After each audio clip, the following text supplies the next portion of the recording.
Mesdames et messieurs, voici la honte de notre famille. Mon père a ri si fort que tout le mariage a pu l'entendre. Puis un invité s'est figé. Attendez. Vous n'êtes pas l'amiral Dubois. J'ai hoché la tête. Oui. C'est moi. Papa s'est étouffé avec son vin. Je m'appelle Aurélie Dubois.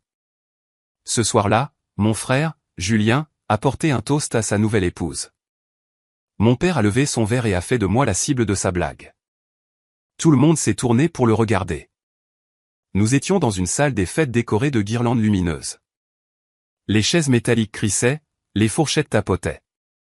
Papa n'avait pas besoin de micro. Il avait cette voix d'entraîneur qui remplit une pièce. Il a salué le couple avec 9 mots polis, puis a pivoté, souriant vers moi comme un homme sûr de son effet qu'il avait vanté toute la semaine. Celle-ci, dit-il, en inclinant son verre. Pauvre chérie, la plus grande gaffeuse de la famille. Les rires ont roulé comme le tonnerre sur un champ, rapide, avide, attendant de fendre quelque chose. La serviette de ma mère s'est figée en l'air. Ma sœur, Sophie, a baissé les yeux vers son bouquet. J'ai tenu mon verre de vin par le pied et j'ai laissé le froid me parcourir les doigts. Des années à apprendre quand ne pas parler mon main tenue droite sur la chaise pliante. Je n'allais pas saigner pour lui ce soir. La condensation sur son verre traçait un fin chemin à travers le motif floral de la nappe. Un ami de mon frère a tapé sur la table. Un inconnu près du gâteau de mariage s'est arrêté à mi-chemin de sa place. Il portait une tenue de cérémonie blanche qui captait la lumière comme la vérité. Il n'a pas regardé mon père. Il m'a regardé. La pièce a changé d'atmosphère comme l'air avant la pluie quelque part. Un enfant a ricané puis s'est ravisé. Papa a enchaîné avec les vieilles histoires où je trébuchais haut et ne terminais jamais bien. Les gens ont souri parce qu'on leur avait appris à le faire. L'homme en blanc s'est raclé la gorge. Un son bas et certain qui ne demandait pas la permission. Attendez, dit-il, les yeux fixés sur les miens. N'est-ce pas? J'ai posé mon verre pour qu'il ne tremble pas. La salle a retenu son souffle. J'ai retenu le mien un battement de cœur de plus car le timing peut être une grâce et une lame. J'ai grandi dans une ville qui s'accrochait au match de rugby du samedi soir comme une religion. Le stade de rugby du lycée servait de carte d'appartenance. Mon frère Julien a gravé son nom dans ses gradins avec des essais et des coupures de journaux. Ma sœur Sophie a suivi avec une moyenne que les professeurs présentaient comme une écriture sainte. Et moi, j'étais celle qui a fait de l'athlétisme pendant une saison, a trébuché sur la première et n'a jamais pu l'oublier. Papa adorait raconter cette histoire. Lors des barbecues à la salle de réunion paroissiale, même une fois lors d'un repas après les obsèques, elle s'est relevée, a terminé bonne dernière, notre propre reine du retour. Il riait et tout le monde riait aussi parce que c'était plus facile que de ne pas le faire. Je riais aussi à l'époque. À 13 ans, on apprend vite que sourire avec la foule empêche les projecteurs de brûler. Mais la nuit, je regardais le ventilateur de plafond dans ma chambre et je chuchotais la même chose encore et encore, comme une prière ou une menace. Je ne serai pas la blague éternellement. J'ai tout essayé. Volleyball, club de débat, même le théâtre. Je ne me suis jamais distingué. Pas de la manière dont mon père mesurait la valeur. Il a applaudi par devoir à mon récital de chorale, puis est parti tôt pour une bière rapide avec l'un des entraîneurs de Julien. À 15 ans, j'ai arrêté de l'inviter. Maman venait toujours, son sac soigneusement plié sur ses genoux, les yeux clignotants d'excuses.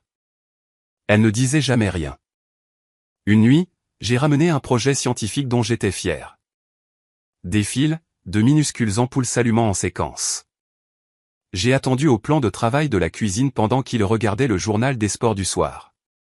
Quand j'ai finalement parlé, il a jeté un coup d'œil au tableau, l'a tapoté d'un doigt et a dit, pas mal, mais tu ne surpasseras jamais l'étagère à trophées de ton frère. Cette nuit-là, j'ai rangé le projet dans la poubelle derrière notre garage et je suis allé courir dans l'obscurité. Je ne me suis arrêté que lorsque mes poumons ont imploré grâce.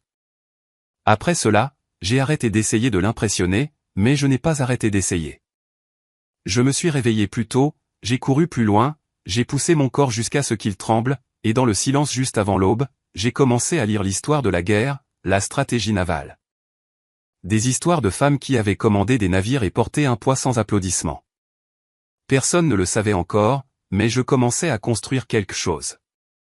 Non pas pour me montrer, ni par vengeance, mais pour pouvoir me tenir debout un jour sans fléchir. Le jour de mes 16 ans, je n'ai pas eu de fête, pas de gâteau, pas de bougies, pas de chant à moitié enthousiaste, juste un dîner à la table de la cuisine. Moi, maman, et le bruit sourd lointain d'un match de football que papa avait mis fort dans le salon. Julien avait un entraînement le lendemain. Sophie venait d'être acceptée à Sciences Po en avance. J'ai débarrassé la vaisselle moi-même pendant que maman faisait semblant de ne pas remarquer la boule dans ma gorge.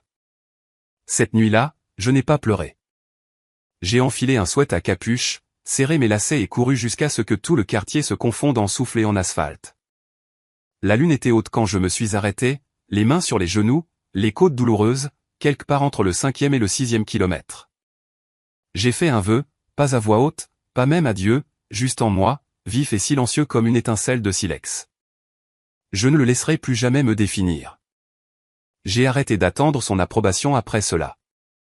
À l'école, je marchais la tête plus haute, non pas parce que je me sentais spécial, loin de là, mais parce que je savais ce qu'il m'en coûterait de continuer à me rabaisser. J'ai continué à courir, à lire, et un jour, dans le coin arrière de la bibliothèque, j'ai trouvé un livre sur l'amiral Michelle Howard, la première femme à commander un navire de l'US Navy au combat.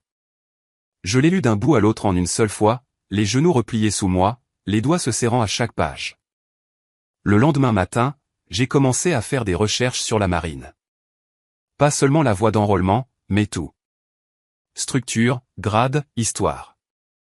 J'ai cartographié le temps que cela prendrait, le type de formation dont j'aurais besoin, où je pourrais aller si je le méritais. Je n'en ai parlé à personne, pas même à maman, surtout pas à papa. S'il l'avait su, il aurait ri. Il aurait dit quelque chose comme « la marine. Tu n'arrives même pas à garder ta chambre propre, Aurélie. » Et peut-être aurait-il eu raison, à sa manière étroite de mesurer la force. Mais je n'avais pas l'intention de lui prouver qu'il avait tort avec des mots. J'avais l'intention de disparaître tranquillement dans un monde qu'il ne comprendrait jamais et de revenir tellement changé qu'il ne reconnaîtrait pas la fille qu'il avait l'habitude de rabaisser. Cette fille serait forgée dans le silence.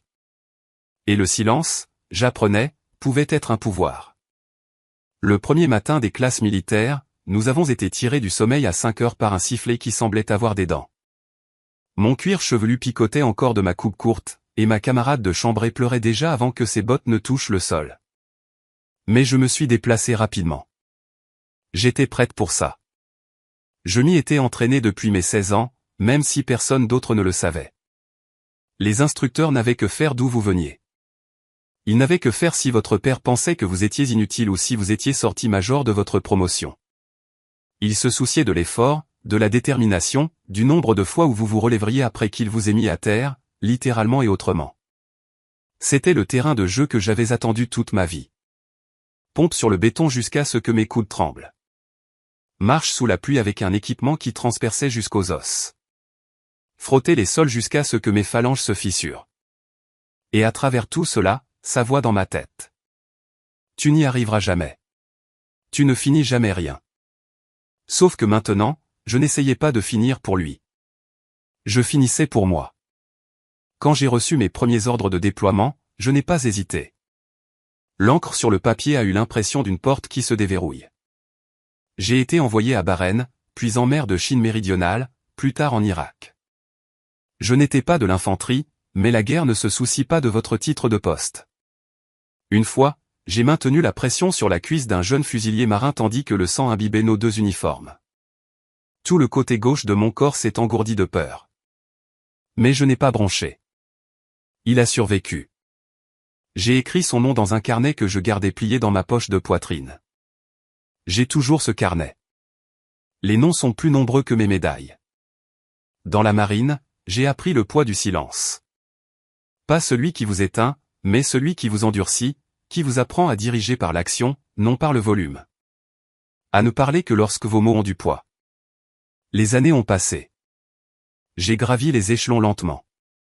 Cicatrice après cicatrice, galon après galon. Lieutenant de vaisseau, puis capitaine de corvette, puis capitaine de frégate.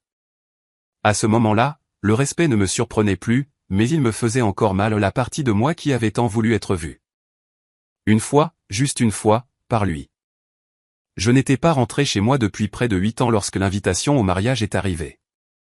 L'enveloppe était couleur crème, épaisse, formelle, le genre de papier qui attend des regrets de RSVP de personnes importantes. C'était le mariage de Julien. Bien sûr que ça l'était. Je l'ai posée sur la table, la regardant fixement comme si elle pouvait se mettre à parler. L'écriture sur le devant était celle de maman. La note à l'intérieur venait de Sophie. J'espère que tu pourras venir. Julien serait ravi de te voir. Il n'y avait aucune mention de papa. Jamais. Pas directement. Je n'ai pas répondu tout de suite. Je n'étais même pas sûr de vouloir y aller. J'avais manqué des vacances, des anniversaires, même l'opération du genou de maman le printemps dernier. Non pas parce que je m'en fichais, mais parce que je ne pouvais pas supporter de m'asseoir à cette table de cuisine et d'entendre papa raconter des histoires qui me réduisaient à une note de bas de page. Chaque appel avec lui se terminait toujours de la même manière. « Tu es toujours là-bas ? Quand est-ce que tu trouveras un vrai travail, Aurélie ?» Il le disait comme si j'étais en année sabbatique prolongée, et non une officier de marine avec 2 déploiements derrière elle et un commandement à l'horizon. Une partie de moi voulait l'éviter, rester sur la base. Laisser le passé enterré là où il appartenait. Mais une autre partie, la même qui courait dans les rues de notre quartier sous une lune pâle à 16 ans, savait que c'était le moment pour lequel je m'étais entraîné depuis toujours. Pas le mariage exactement, mais la chance d'affronter cette pièce. Ces visages sans rien à expliquer. Je n'avais pas prévu d'entrée spectaculaire. Je n'ai pas emporté ma tenue de cérémonie blanche. J'ai apporté une robe de cocktail bleu marine, de simples talons, et mon silence. Celui que j'avais gagné. Celui qui pouvait fendre un homme en deux si le moment était bien choisi. Je me suis dit que ce n'était pas une question de vengeance. Que je me présenterais, applaudi quand il s'embrasserait, mangerais mon rôti de bœuf, dirais félicitations et partirais avant que quiconque n'ait la chance de poser trop de questions. J'ai même pratiqué mon sourire dans le miroir de la salle de bain de l'hôtel la veille. Il semblait assez réel, mais au fond, je crois que je savais. Il y a des moments que l'on ne cherche pas, mais quand ils arrivent, il faut être prêt à rester immobile et laisser la vérité enfin nous rattraper. La salle des fêtes sentait le barbecue et la crème au beurre. Des guirlandes lumineuses se balançaient au-dessus, projetant des ombres chaudes sur les nappes louées et les centres de table faits de bocaux en verre et de gypsophile. C'était exactement le genre de mariage que notre ville aimait. De la limonade maison et des distributeurs en verre, un DJ jouant des succès populaires, des voisins s'embrassant comme s'ils ne s'étaient pas vus depuis des années. Je suis resté seul près du fond, un sourire discret, un verre de vin à moitié vide. Julien était rayonnant, tapant des dos, affichant ce sourire de star du rugby qu'il avait porté à travers le lycée et directement dans l'entreprise de son père. Sophie planait à proximité, parfaite comme toujours, ses nouveaux beaux-parents buvant chaque syllabe. Papa était en pleine forme, cravate rouge, posture large, un homme qui pensait encore pouvoir commander la pièce juste en y étant. Et quand il a tapé sa cuillère contre le verre de vin, j'ai su qu'il ne commencerait pas par moi. Il a d'abord porté un toast à Julien, bien sûr, l'appelant mon bras droit, celui qui m'a toujours rendu fier, puis à Sophie, intelligente, belle, mariée dans une bonne famille. Que demander de plus pour un père ? Puis la pause, le changement, ce silence terrible comme un projecteur braqué. Et celle-ci, dit-il en se tournant vers moi avec le même sourire que j'avais vu 1000 fois. Celui qui venait toujours juste avant le coup bas. Aurélie, pauvre chérie, j'ai senti les mots avant de les entendre, comme de l'eau froide renversée dans mon dos. Elle essaie encore de trouver sa voie. Mes amis, notre petite exploratrice, pas de mari, pas de plan, mais bon, elle est venue. C'est déjà ça. Les rires ont coulé comme de la bière tiède. Facile, familier, confortable pour tout le monde sauf moi. Je n'ai pas bougé. J'ai juste posé mon verre de vin doucement pour qu'il ne glisse pas. J'ai laissé ma mâchoire se détendre. Ma colonne vertébrale s'est redressée comme tant de fois auparavant sur le pont sous la pression. Et puis, près de la table du gâteau, une voix a traversé le bruit. « Attendez, » dit l'homme. Son ton n'était pas fort, mais c'était suffisant. Assez pour faire taire les fourchettes, pour faire pencher les têtes. Il était en tenue de cérémonie blanche, les épaules carrées, les médailles impeccables. Il ne regardait pas mon père. Il me regardait, et il avait l'air de savoir exactement qui j'étais. La pièce n'est pas devenue silencieuse d'un coup. Elle a basculé comme un bateau qui se déplace sous un nouveau poids. Quelques rires ont persisté, nerveux, s'éteignant à mesure que l'homme en blanc faisait un pas en avant. Ses yeux sont restés fixés sur les miens. La reconnaissance n'était pas bruyante, mais elle résonnait sur son visage comme un nom enfin retrouvé. N'est-ce pas l'amiral Dubois? La question n'a pas crié. Elle n'en avait pas besoin. Elle a atterri comme un coup de tonnerre dans un ciel clair. Une fourchette a teinté sur une assiette. L'organiste s'est figé en plein milieu. Quelqu'un près du fond a chuchoté. « Attendez, qu'est-ce qu'il a dit ?» Papa Harry. Trop tard. Trop fort. Amiral, c'est un peu généreux, fiston. Aurélie est juste. Il m'a regardé alors. Vraiment regardé. La couleur a commencé à s'écouler de son visage. Sa main tremblait légèrement alors qu'il levait son verre pour une autre gorgée et s'est étouffé. Le vin rouge a giclé sur la nappe, tachant les motifs floraux comme du sang qui fleurissait sur le lin. Je me suis levé. La chaise a raclé doucement derrière moi. Ma robe s'est lissée sous mes paumes comme de l'eau calme. Ma voix était basse mais stable. Oui, ai-je dit. C'est moi. C'était tout ce que j'avais besoin de dire. L'homme en blanc s'est redressé. Un battement s'est écoulé. Puis il a porté 2 doigts à son front et a salué. Amiral à bord. Sa voix ne s'est pas élevée, mais elle a porté comme si l'air lui-même reconnaissait le grade. Un par un. D'autres ont suivi les hommes plus âgés d'abord, se levant avec précaution, genoux raides mais dos fiers, puis les plus jeunes, pas tous en uniforme, mais se tenant plus droit quand même, trouvant la ligne à leur manière. Un murmure a balayé la salle comme une marée qui change. Mon père n'a pas bougé. Sa bouche s'est ouverte, puis refermée. Il m'a regardé comme s'il essayait de retrouver la fille dont il plaisantait et n'y parvenait pas. Je n'ai pas souri. Je n'ai pas jubilé. Je suis resté immobile et j'ai laissé le silence parler. Parce que ce n'était pas une performance. C'était une correction. Le salut s'est terminé. Les mains sont tombées à l'unisson. Plus net que n'importe quel applaudissement que j'avais jamais entendu. Un calme s'est installé dans la pièce. Pas gênant, pas confus, mais respectueux. Un silence trop épais pour les blagues, trop clair pour le déni. Quelqu'un près de l'avant a chuchoté. Oh mon Dieu! Elle l'est vraiment. Un autre a murmuré. C'est l'amiral Dubois. Le bouquet de ma sœur s'est légèrement affaissé dans sa main. Le sourire de mon frère a vacillé. Et mon père, il est resté assis là, clignant des yeux devant une nappe qu'il ne contrôlait plus. Pour la première fois de ma vie, personne ne riait. Je n'avais pas besoin de discours. Je n'avais pas besoin d'expliquer les galons que j'avais gagnés, les noms que je portais, les kilomètres d'océan et de combats qui m'avaient façonné. Tout était écrit dans ma posture, mon silence, la façon dont je me tenais sans m'excuser. Papa s'est raclé la gorge. On en fait trop, dit-il d'une voix faible. Allez, c'était juste une blague. Vous savez tous comment on se taquine dans cette famille. Personne n'a participé. Même Julien a détourné le regard. Ce n'était pas une blague, ai-je dit, brisant finalement le silence, ma voix calme mais délibérée. Ça ne l'a jamais été. Ses yeux se sont posés sur les miens, cherchant toujours. Peut-être un moyen de revenir à l'histoire qu'il racontait depuis des décennies. Celle où j'étais inoffensive, risible, la sous-performante qui ne réussissait jamais tout à fait. Tu aurais dû nous le dire, a-t-il dit. Il n'y avait pas de colère, seulement de l'incrédulité. Un homme réalisant que la pièce avait changé et ne tournait plus autour de lui. Toutes ces années, ai-je répondu. Je vous l'ai dit, juste pas dans la langue que vous écoutiez. L'homme en blanc s'est avancé, toujours au garde à vous. Madame, a-t-il demandé, permission d'offrir les honneurs appropriés. Il ne l'a pas dit par tradition. Il l'a dit par respect, par la compréhension que quelque chose de sacré s'était ouvert dans cette pièce et méritait d'être vu jusqu'au bout. Je lui ai fait un léger signe de tête. Restez simple. Il a acquiescé en retour et s'est tourné avec une grâce mesurée.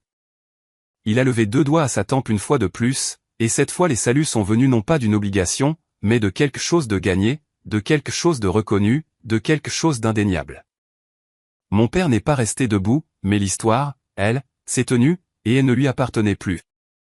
Je ne suis pas resté beaucoup plus longtemps après cela. J'ai offert de discrètes félicitations à mon frère et à sa nouvelle épouse. Un doux merci à ma sœur, qui pouvait à peine croiser mon regard. Puis je me suis retourné pour partir. Pas de grande sortie, pas besoin. Alors que je sortais, la nuit d'été m'a enveloppé, lourde d'humidité et du bourdonnement des grillons. Les lumières des porches projetaient de longues ombres sur le parking de gravier. Les portes de l'église ont grincé derrière moi et des voix se sont répandues en ondes feutrées. Je ne me suis pas retourné. Au pied des marches, d'autres uniformes attendaient. Des visages que je connaissais de déploiement, d'autres que non, mais tous se tenaient avec la même dignité silencieuse que la marine vous enseigne, le respect sans spectacle. La loyauté sans condition. Ils étaient venus sans qu'on leur demande. Amiral à bord, a dit l'un d'eux de nouveau, plus doucement cette fois. Et j'ai rendu le salut, non pas pour moi, mais pour tout ce qu'il avait fallu pour atteindre ce moment derrière moi. Je savais que mon père était toujours debout sur le seuil, le verre oublié dans sa main, plus de mots à inventer. Il avait vécu toute sa vie en commandant les pièces avec des blagues et de la certitude. Mais maintenant, il faisait face à quelque chose dont il ne pouvait pas se sortir par des mots. Il m'avait appelé une gaffeuse. Le monde m'appelait amiral, et je n'avais pas besoin d'expliquer la différence. En atteignant ma voiture, j'ai regardé une fois de plus les fenêtres lumineuses de la salle. Je ne me sentais pas triomphante. Je ressentais quelque chose de plus calme, de plus stable, pas exactement une victoire, mais la paix. Non pas parce que je lui avais prouvé qu'il avait tort, mais parce que je m'étais prouvé à moi-même que j'avais raison. Et c'était suffisant. Parfois la vengeance ne rugit pas. Parfois, elle sort d'une pièce la tête haute, les talons claquant sur le béton, et laisse le silence à sa place. Le genre de silence qui ne peut être défait.